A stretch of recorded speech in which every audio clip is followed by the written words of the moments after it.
السلام عليكم شيخ جمال وولاشا waxaa kula hadlaysa وعليكم السلام ورحمة الله وبركاته ولا Sheekh Jamaal waxaan doonayaa inaan hal su'aal oo qaba aan ku weydiiyo waayahay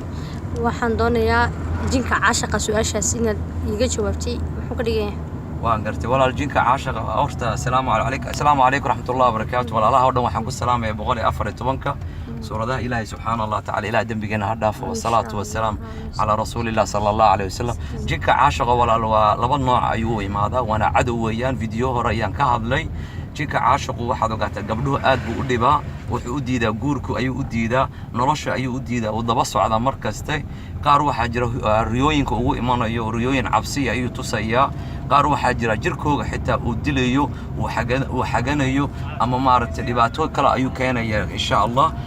jin kale waxaa jira isagana oo maaragtay guurka gabadha kala dagaalamayo oo mustaqbalka kala dagaalamayo oo shaqada kala dagaalamayo oo maaragtay nolosha ku soo ciriirinayo marka walaal ilaahay subxaana allah tacaala waxaan uga baryaynaa walaalaha muslimka dumarka iyo gabdhaha inuu ilaahay ka ilaaliyo jinka caashiqa sidee la iskaga ilaalin karaa waxaa la iskaga ilaalin karaa insha allah ruqyada qur'aan saarka iyo waxaad ogaataa in guriga si fiican qur'aanka loogu buufiyo oo gabadhana ilaahay ku xidhnaato oo ilaahay daacad u noqoto ayaa maaragtay aad iyo aad u wanaagsan